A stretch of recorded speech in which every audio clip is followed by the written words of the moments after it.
Get Physical is a landmark event for the region to bring together managers and clinicians with an interest in physical activity to improve patient and staff health and wellbeing.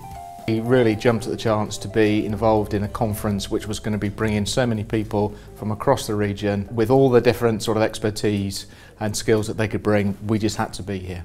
Like-minded people in the room, that we all have one common goal, that we just want everyone to be healthier, we want everyone to be happier, to move more, to eat healthier, to sleep better. If we're really going to tackle the inactivity issue, we need to appeal to people who are essentially inactive. It's really important that we start to get engaged much more in physical activity and understanding what the benefits are of physical activity in a health context. Physical activity, we can say, is yes, one of the risk factors for lots of long-term conditions. In fact, almost more than any other single risk factor. So it's 23 conditions it can affect, and it's the fourth leading cause of death in the world, above obesity, above diet. We take a region, we take the 3 counties that we're representing today, and we say, right, we've got these 3 counties, what can we do which is going to be totally different and is going to revolutionise the way we do healthcare and look after our staff? And then we do it.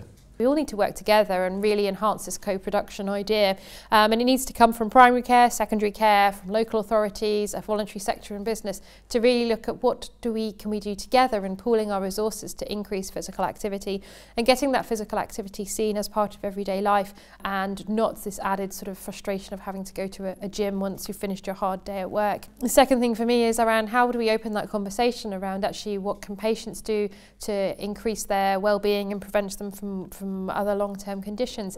It's a really tricky conversation, but actually we need to look at how we can empower patients, not in a nanny state way, not in a patronising way, but an empowering way to understand that getting more physically active to whatever level that means you're able to do is going to be beneficial for you. If we're going to convince individuals to become active, you know, that's a behavioural, that's a mindset change that we need to do. And really, trying to convince them of the health benefits is not enough. You know, we really need to centre ourselves on what this means for the individual and really trying to understand their individual motivations and what will get them to become active.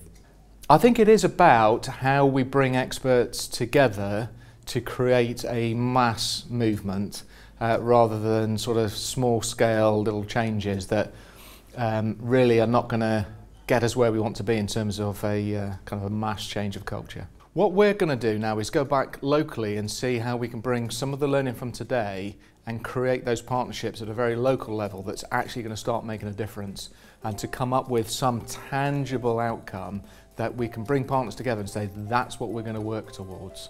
I really hope that from all the people that we've seen here today, this can really be a starting point for the region in terms of driving forward physical activity. But we almost need to have a look at who wasn't here around the table from around the region and really engage them as well. And I really hope that this can kind of maybe move forward and become a bit of a kind of regional group for pushing forward all the various good practice that we've got in the region.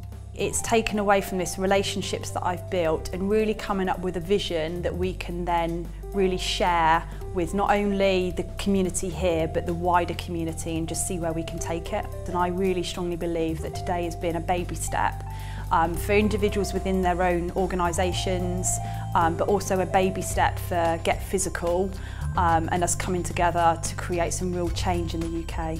So I think it's the start of a vision, and that vision may be another 10, 15 years' time, but the first step on the journey is always perhaps the most difficult, and we've taken that first step today.